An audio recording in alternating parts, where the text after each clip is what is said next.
Welcome back to Game On, and well, we now focus on the local league. And the big talking point, of course, in last weekend was Magesi, the big talking point. And as far as club side in South Africa over the last couple of months, they were in the curling All-Star game against the All-Stars from curling, Shane. And well, so far, it's looking as though after winning the curling knockout for Magesi, it's been tough times. 3-0, they lose to the curling All-Star team. And well, for Magesi, it's, well, the issue for them has been compounded, of course, by the announcement after that about Clinton Larsen. But firstly, let's talk about this game and what you thought of it.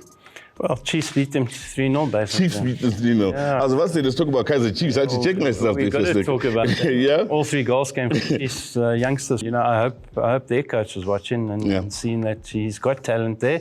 And I'm just surprised he's not using it because they can't score goals. So, yeah.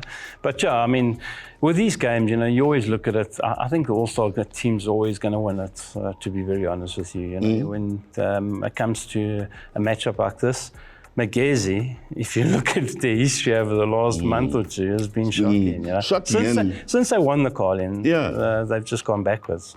Well, it's amazing because, you think of them winning the curling, and I think the standout point outside of the goal is Clinton Larsen doing his post-match interview and the players coming with the champagne or pouring water or liquids on him. And here we are, he's gone now. They haven't won since. That was the last time I think we saw anyone in Magesi smiling. Yeah, you know, I've got my own personal take on it, you know, what happened. And you see the way Magesi played. I mean, they played against Pirates, they played against Sundowns, and they won those games. Yeah, it was a team effort. It was a team effort, you know, and they ran their socks off. They were working hard for the team. And he didn't change it too much. No, he was very clever in what he did. So he was a tactician in both games, you know, and he got the best result out of the players here. They worked hard.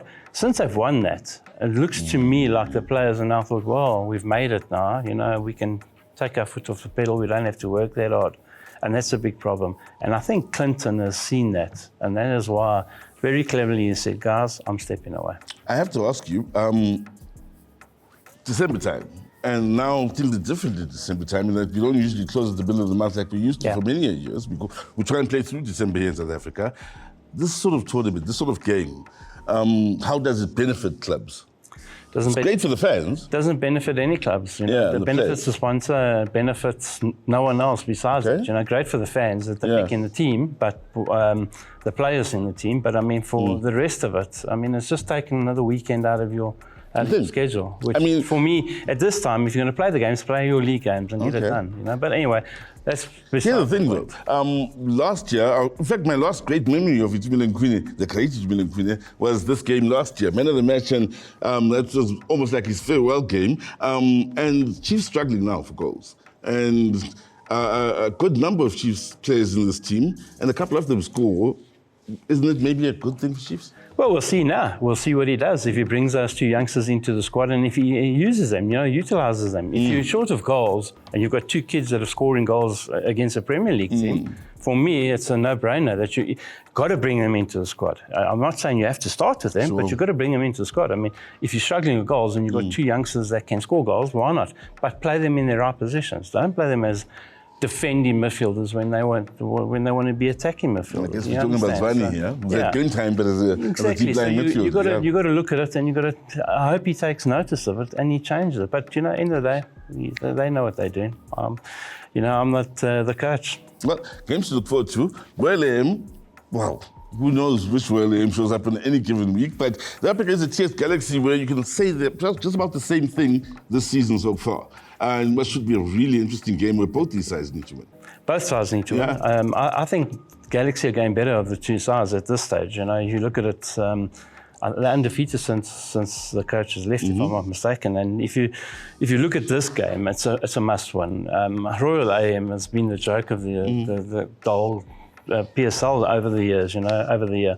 I mean, how can you be playing with 10 players? If you understand week in and week out, I mean, that's the miles just go on the field with 10 players. But anyway, that's beside the point. That's their choice. Some say it's the mascot. Yeah, exactly. But you know, anyway, let's not talk about that. They are a much better team without him in the team. When they take him off, they play like a decent team. But I think Galaxy will get something out of this because they're working hard and they've kept that work ethic. You know, the one thing that worries me is it's going to catch up to them about selling players. For many people in this country, Magesi came to the fore before winning the Carling Cup when they beat Orlando Pirates at the Orlando Stadium. For many Pirates fans, that was their first real stumble of the season. Chance of revenge here, away for Orlando Pirates fans and Orlando Pirates, but up against a really struggling Magesi now. Yeah, I think it's going to be revenge. It's going to be sweet revenge for Pirates. Nice Christmas present for the fans. So, for me personally, and you know, I've been wrong a lot of times lately, I think it's going to be a matter of how many goals they score and how many they beat them by. It's as simple as that. I can't see Magesi, even though they've now appointed the 2 coaches, I can't see them getting anything out of this game. I have to talk about Kaizer Chiefs, and I keep mentioning the year 2024. From January to December, the struggles from the second half of last season and maybe the first half of this season at winning goals, at winning games, scoring goals. Just a chance to end on a high, especially at home for the fans in December time, up against Chippa United. What do you think? Yeah, tough side. Chippa, difficult team to beat this year. You know, they've been going very well. How's the coach? I'll be very worried about this, Nabi. I'll be very worried about this game. It's one of those games where it could go pear-shaped.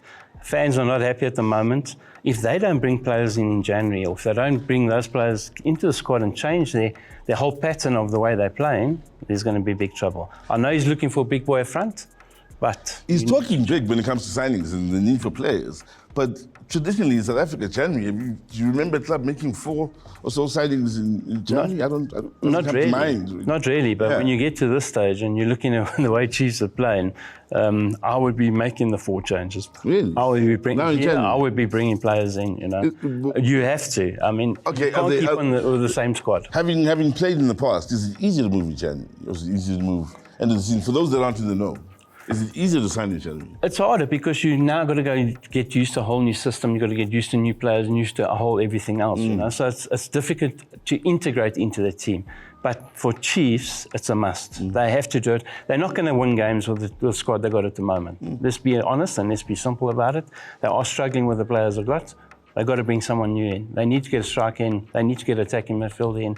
Let's do it now and move on. Well, for Kaizer Chiefs, of course, the big talking point at the end of last season was not making the top 8. And so far, a top 8 barrier is a big question mark in the aspirations going towards the middle of the season and going into the second half of the season. Keep in mind, Cape Town City also play against AmaZulu, but in the next segment, there's still more games to talk about here. And well, the likes of Mamelodi Sundowns, Stellenbosch, stay with us to find out who they'll be playing against and, of course, what Shane thinks about their chances for picking up 3 points.